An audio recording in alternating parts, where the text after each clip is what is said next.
everyone, and welcome to the fourth episode of our podcast, Espresso with the Experts.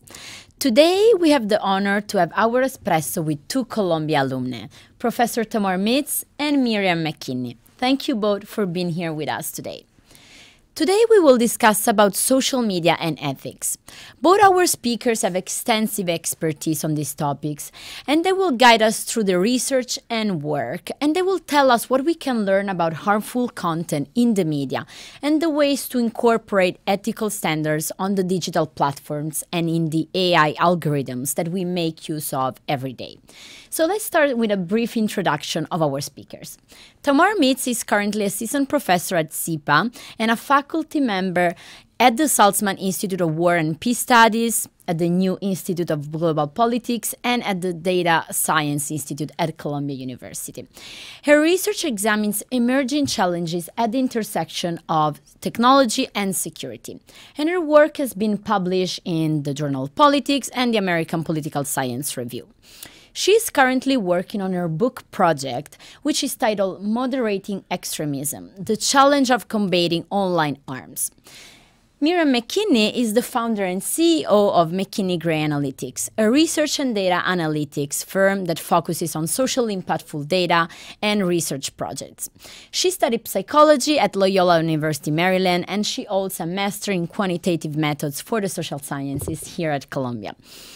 Miriam worked as a research data analyst at several research centers, such as the Kennedy Center, and she also authored articles for major publications in the topic of data science and algorithmic bias.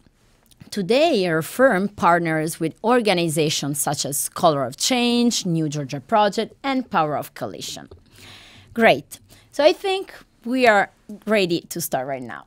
So as I mentioned before, Professor Mitz, you're now working on your book project. The book addresses a crucial topic in today's political and technological era, which is the spread of misinformation, hate speech, and extremism on online platforms. And as the title suggests, the book discusses the challenges of combating this phenomena, right?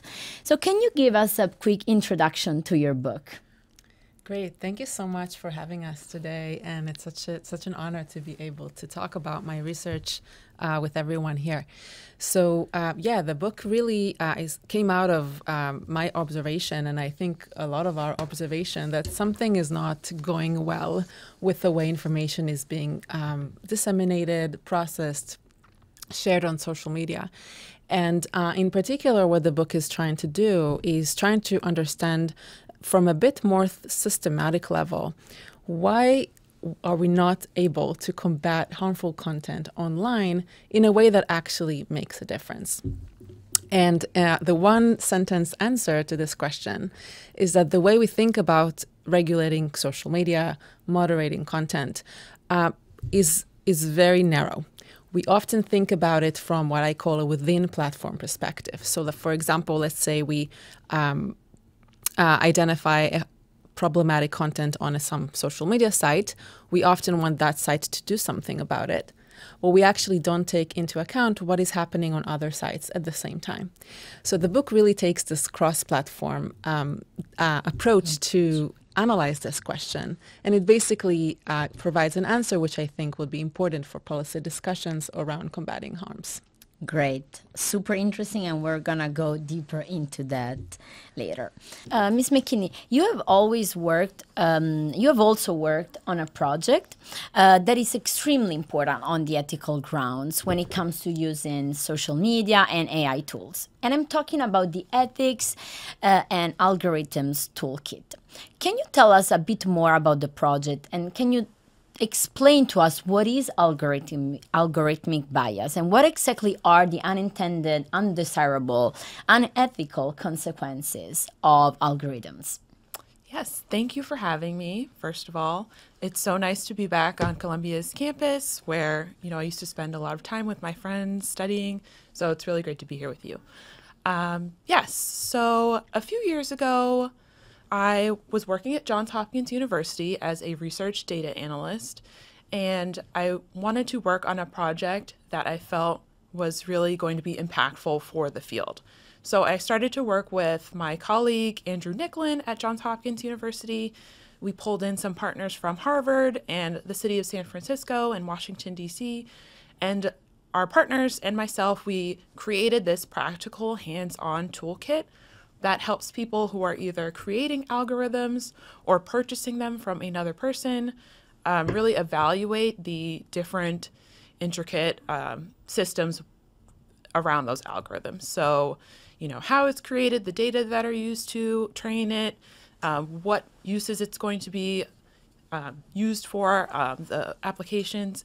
And so we really wanted to give people something that they could take their hands on and walk through in a conversational way, because in my opinion, algorithmic bias is sort of not completely understood, I think, at this point. So we wanted people to feel that it was something approachable.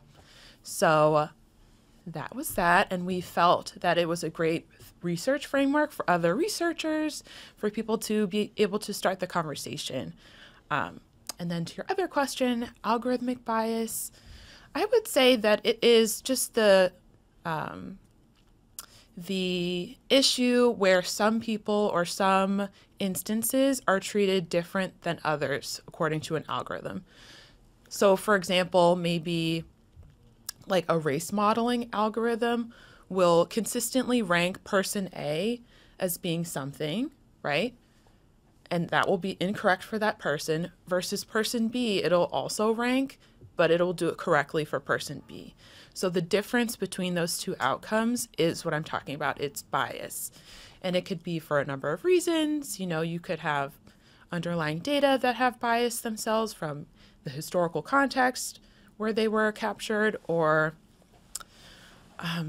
something of that nature, right? Or it could be something with the application of the algorithm. It's not quite right. So overall, it's the whole landscape of bias that comes with algorithms. And we like to say that every algorithm has some bias. That's super interesting. I feel like, we don't talk enough about that. This project and your work in general speaks to the role that government officials, leaders, and staff play when they have to deal with social media, right? And AI and ethical matters in general. So what are in your opinion, effective instruments and strategies, in addition to this cool toolkit that you just discussed, that governments and institutions can use to raise awareness about the ethical issues that arise from using those technologically advanced tools? And do you think that the relation between private, public, and academia, what is the role that those relationships should play in this context? Yeah, I think that there are a lot of things that all of us can do. Some things that come to mind are, just because I'm sitting across from Dr. Mitz, working with researchers to study these things in academic programs and working to teach students how to interact with algorithms, I think is really important. Starting with where we're teaching people, right? So I think that's really important. I think peer modeling is another thing that I find really important. So within my role at my firm, I partner currently with the Democracy and Power Innovation Fund, which is through the Rockefeller Family Fund. And we hold convenings and conferences, and we do peer modeling, where we just model to other people who work in the field, who work alongside us, what we think is right, with the hope that they might do something similar or take what we've done and move forward with it. Right? So peer modeling is really important. But again, just partnering with researchers who are willing to study these things so that it becomes more commonly known for people. I think that's really important. And then the relationships between like the public, private sector, and consumers.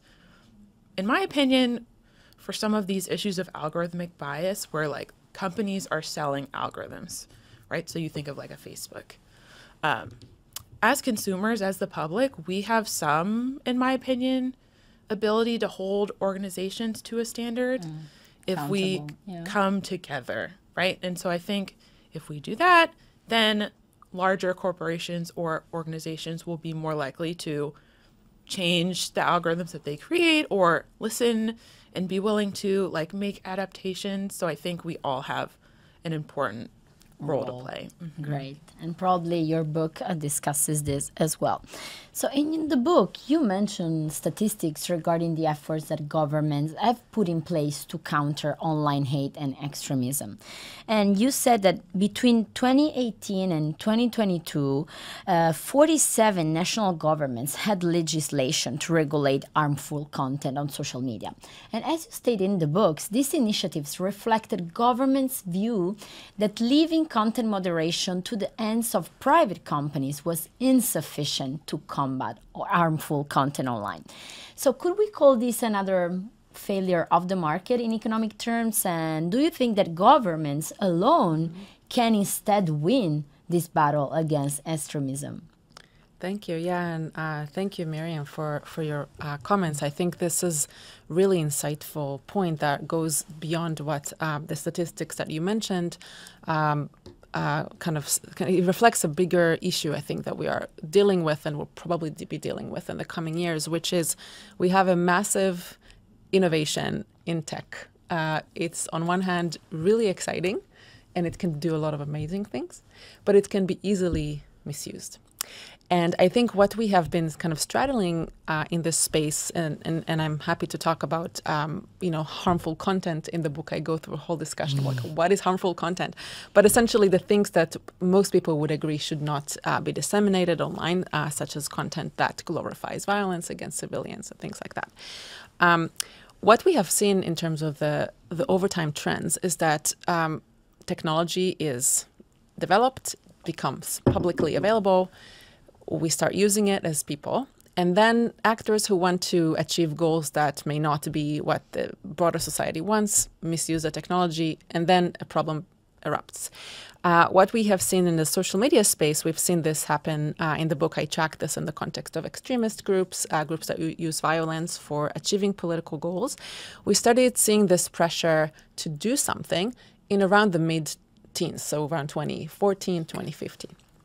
And then initially we see this self-regulation. So the tech companies take their own initiative to do something about the content that is disseminated there. But then after a few years, when the situation does not really change, we see governments stepping in. And I think this does reflect a realization that maybe the market is not going as expected. So starting in 2017, Germany starts with its first legislation to regulate social media. And from there, you see a cascade of countries that kind of almost imitate some of the legislation, almost word to word, or in terms of the principles. And then in terms of kind of how it goes over time, you basically see this effort by governments to force these large companies to be accountable to society. And I think it does relate to the point about ethical AI as well. I think this is actually a frontier we're going to be seeing in the coming years as well. But what I think this reflects is first this idea that whatever happens in the area of tech is not just industry, it also affects society. It should be part of what governments care about. It should be part of what academia cares about, as well as people in various parts of society. But also there is a question around an issue that I think Miriam just raised around the need to hold companies accountable. And what we are seeing in this regulatory space now being the most prominent effort is the demand for at least some companies to provide data for researchers. This is part of the Digital Services Act regulation that just came into effect. And I think that this is going to be really interesting to see play out. So for example, let's say a team of researchers wants to understand how an AI model does when it comes to bias. There's going to be an ability, or at least that's the idea, for this team to get access to the data from the company so they can actually investigate that. So I think there is an exciting element of this if this actually plays out. But I do want to caveat the whole idea of regulation, which is that there's often a big gap between what the law says companies should do and this enforcement of these laws. And I think this is going to be interesting to see how, European countries who are currently leading the effort in the regulatory space of social media, it's going to be interesting to see how they actually enforce the rules that they own create. So I think this is going to be a space to watch in the coming years. Cool. So now I would like to go to the core of your book. And as a result of the new policies that we have just discussed, you report that Meta, for example, developed over 20 different categories of harmful content, and they have removed over 64 billion posts promoting misinformation, hate, and extremism. And TikTok also increased its moderation substantially since 2020, among others, of course. So can you tell us again, and you already introduced that, what is the argument that you use to explain how dangerous organizations can build resilience to content moderation, and what are the mechanisms through which these criminal organizations can survive despite all these new laws and regulations? Yeah, so that's exactly right. So when we think about the question of content moderation, like I said, we tend to not really think about it from a system perspective. What I argue in the book is that if we really want to understand if and how content moderation works, we have to take into account ideally the full online ecosystem. Yeah. And the reason is because these actors, actors like the Islamic State that has used social media a lot for propaganda dissemination, the Taliban who also used social media extensively when taking over Afghanistan, as well as more domestic groups in the United States that use social media for different goal, but very similar methods, like the Oath Keepers before January 6th or the Proud Boys, right? So what they do is that they use social media platforms in parallel, on purpose, in a way that they arbitrage different moderation standards across different platforms. This ability to arbitrage essentially allows them to overcome what we think is effective content moderation. And in the book, what I show is that there are essentially, we can look at these adaptation strategies from three large mechanisms that I outline. The first one is what I call migration. This is what people mostly refer to when they think about the whack-a-mole problem around content moderation, which is essentially the idea that, let's say Facebook takes down a bunch of accounts or network of accounts that violated its services. Well, then these accounts can pop up at a different company's platform. So what have we done about that? What I show in the book is, and through multiple case studies, is that yes, migration happens, but it actually happens in a very predictable way that tracks the goal of these organizations to maximize both what I call the authenticity of their message, so the ability to post according to how they believe the world should be, as freely as possible, which essentially means lenient moderation. And their second objective, which is to maximize their audience. They really want the most people possible to see their messages and their propaganda. So these kind of dual goals essentially leads to very specific platforms that are becoming the hub or the center for these organizations' online activity. And they are those that maximize both authenticity and audience reach. The prime one today is Telegram. This is a platform that does not moderate content to a large extent, but also has a pretty significant user base. So I think that's kind of like how I explain the migration mechanism, is that yes, it happens, but it also happens to a very specific and predictable places. The second mechanism in the book that I explain how these groups build resilience to content moderation is what I call mobilization. Mobilization is this idea that in these less regulated spaces, which tend to be a bit smaller, the audience tends to be less large, there's often a set of people who are really, really aggravated by the fact that they experienced content moderation on larger platforms. So what I show in the book is that these actors can easily find these aggrieved individuals and mobilize them on these less regulated platforms. Again, there's a classic cross-platform strategy happening here as well. And then the third mechanism in the book that I talk about is messaging.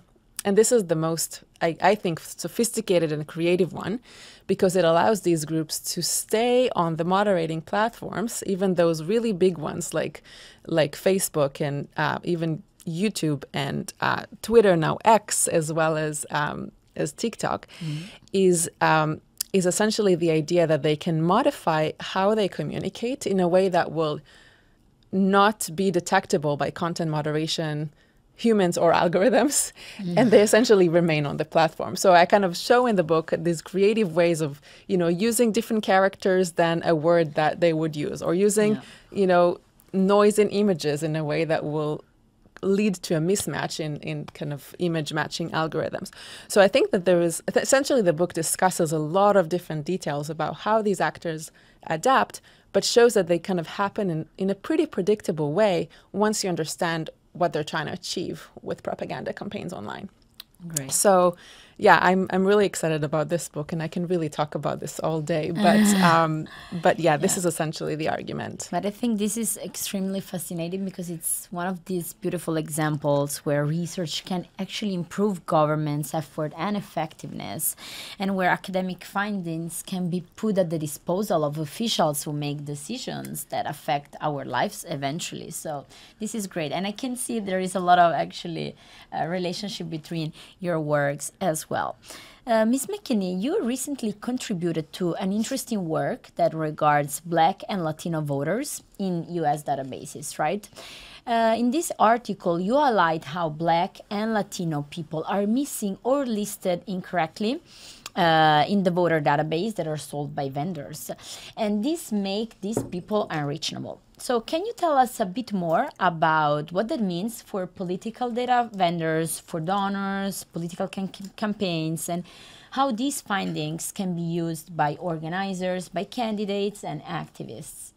Sure.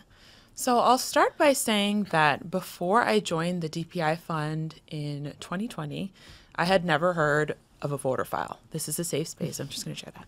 I'd never heard of a voter file, hadn't studied it in school. So when I started working with groups like Color of Change, New Georgia Project, and their data managers would mention something called the voter file, I would be like, what is that? And through meeting with them and having relationships with them, I came to learn that this thing called a voter file, which is essentially a public record that states in the United States are required to manage and put out to the public and have information about registered voters. These voter files are really inaccurate for the memberships that, groups like Color of Change work with, largely Black and brown memberships. And this can be for lots of different reasons that are still being studied. So it could be that someone was purged from a voter roll because of whatever reason in that state, or it could be because they've moved and their moving dropped them from being registered. And when you think about voter files as they are coupled with like commercial data, which is really what I get into in my research, vendors will purchase voter files from states and then add on commercial data and sell this to people with advertising that you'll be able to target better because you'll know all this information about your communities. When that coupling happens, even more Black and brown people become missing because maybe their name is spelt wrong. What I've researched is that people are often predicted as the incorrect race as what they might identify as. So all these reasons make voter files sort of biased, unfair. And what I found is working with people, they are not able to match their memberships to these voter files. So they don't know anything really about their demographics. They're kind of just trying to create workarounds given the structure of political data. So there's that.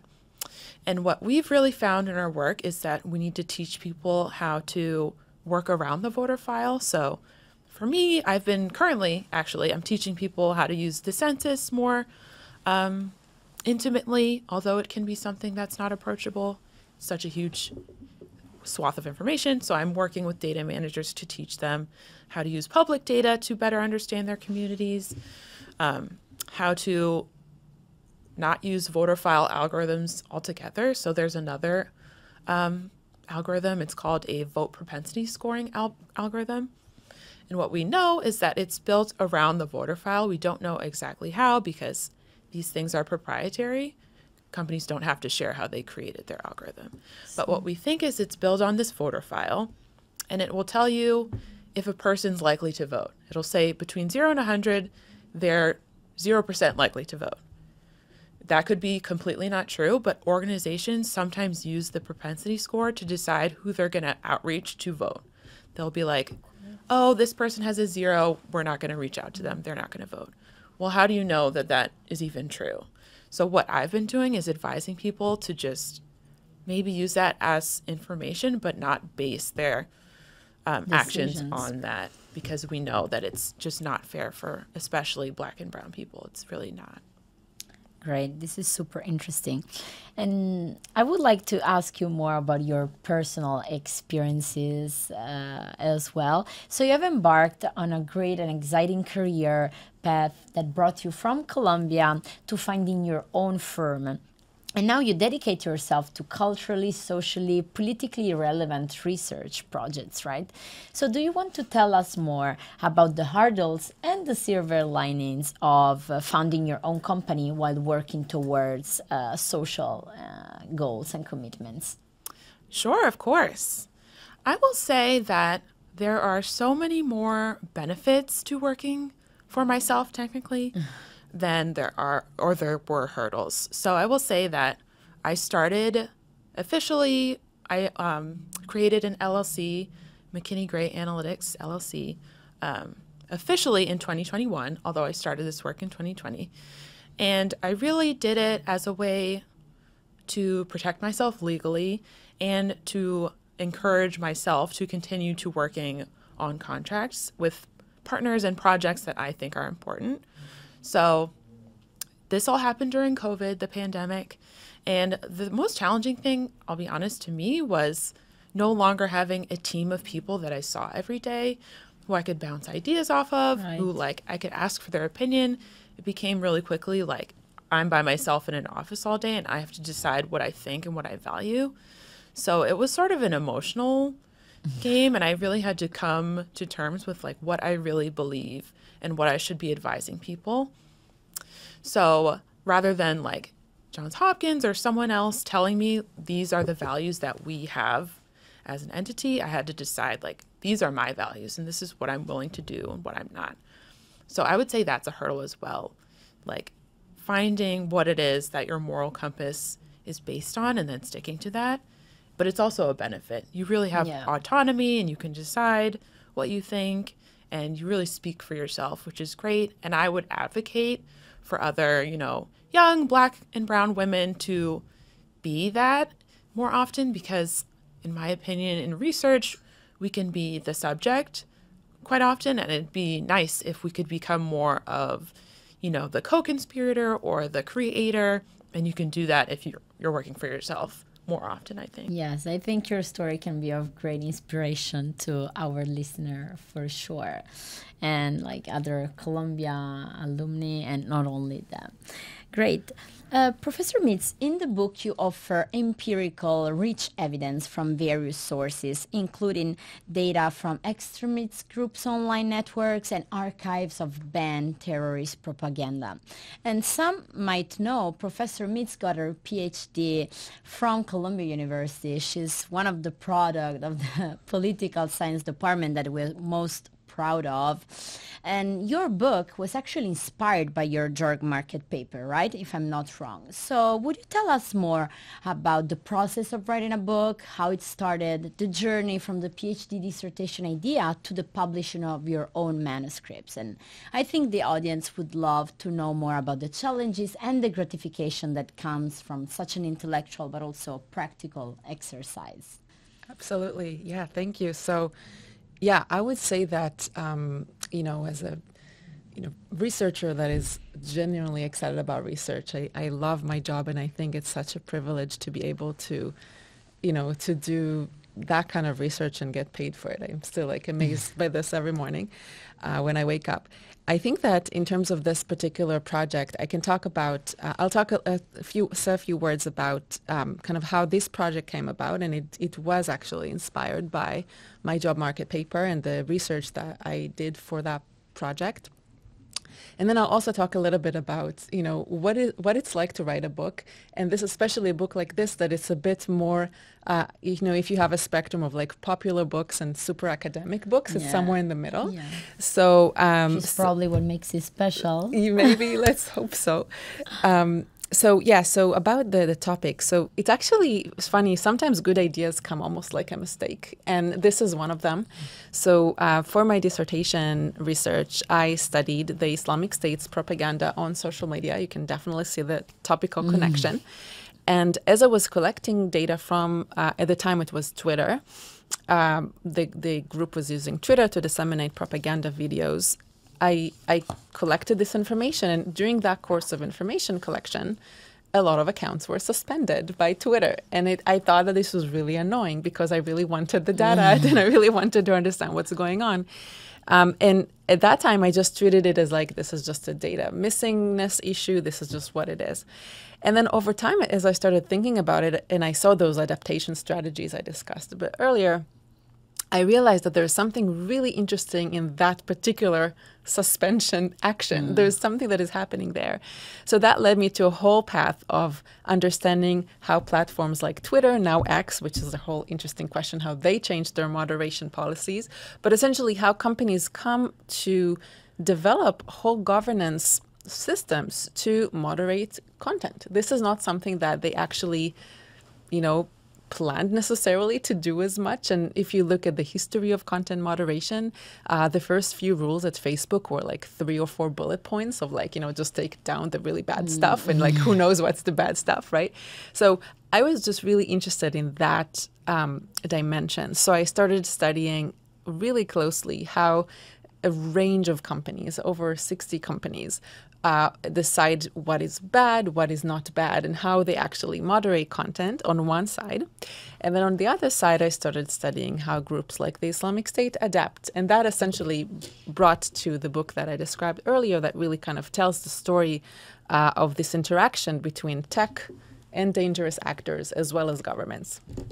I will just add one more thing about the personal part of it. So I think as PhD in political science, we often tend to, what we learn to do well, I believe, is to write articles. We're really good at learning how to write really rigorous social science research that will be placed in top journals and will pass peer review. And there's a whole thing that we learn how to do well, hopefully, in this space.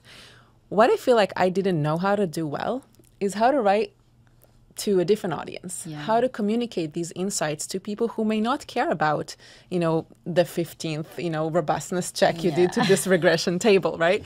Maybe people just want to know your insights at the higher level. So this book for me was also a place for me to learn how to communicate pretty complex statistical ideas that draw on data science method, draw on machine learning classifiers, and how to communicate that to an audience that could actually understand, like, okay, so what are you actually saying? So for me, that was a really hard but rewarding process of learning how to write in that way. And I must say that I love it so much, I may end up writing another book, although my spouse needs me to stop writing books for a while. But I think that this is just like illustrates how we all grow all the time. So from, a job market paper to a book, there was a whole set of growth in not only in understanding a phenomena that I think is important, but also just kind of how do we communicate our insights as researchers to the world? How do we have real impact like Miriam is having in the real world? And I think that's really important. Yeah, especially on these topics that are crucial anytime, but especially today. So it would be a pity just not to communicate this to people that are not within this field specifically, right? So we would like to close with a more final personal question that we usually ask and Espresso with the experts. As we said, your work as scholars and professionals is well known within and outside academia, and you are experts in the field of social media and AI. But we're curious to know, if you hadn't become an academic, for example, Professor Meads, what job you would have done? And what is your sliding door moment? And we would have the same question for you, Miriam. You ended up doing this career that has a strong social impact, but if you didn't embark in this purpose-driven research and data analysis kind of career, what do you think you would end up doing? So who wants to start? Somebody says that this is the hardest question that we ask in the podcast. So who knows? I can start. This is a hard question because it's hard to answer something like looking back at yourself in time. But I think for me, I think even since I was a high schooler, I always loved to do research. So I think no matter where I would have ended up, whether it was in academia or in government or in the NGO sector, I would probably do research, and I would not be surprised if I do something similar to what Miriam is doing, because I care about, I'm really curious, and I think just there's something really magical in my mind by synthesizing information and just seeing a pattern and understanding what it means. So I think I would probably do the same thing, just maybe under a different hat. Yeah. The second thing I would say is that I also love teaching. And when I was a young child, I was sure I'm going to be a teacher growing up. So I did not end up as a teacher in a school, in a K-12 school, but I'm teaching a bit older kids now. Course. And I think that this is, if not a researcher, I would probably end up as a teacher. Cool. It's so funny to listen to your response. I have the exact same. And also, thank you for your compliments. I would say when I was a child, I also wanted to be a teacher. But I think that I would have gone the PhD route, professor route. That's actually what I wanted. I know. That's what I wanted to use my master's program to help me do. I wanted PhD programs to see that I was competitive and to see my background and really think that I was a strong candidate. So I ended up staying on the ground in data science. When I saw the needs that were present, I decided not to pursue a doctoral degree. But I think, yeah, in another reality, maybe 5-10 years in the future, I might go back and pursue that and become a professor like my grandmother. She was one of the first Black professors at the University of Missouri, and she's one of my heroes, will always be one of the smartest people I've ever met. So I've always kind of wanted to be like her. And that's amazing to Maybe. see even different inspirations and having inspiring people here. So, well, this was a great conversation. Thank you a lot. It was insightful, extremely timely, given what is happening right now in the real and online worlds. And I want to thank you again for being here with us today. And I also want to thank our listeners and invite them to follow us on Instagram, check our episodes. We're on Spotify, Apple Podcast. So check it out and know more about AI and social media. So we're looking forward to many more exciting conversations with the Columbia community. So see you next time.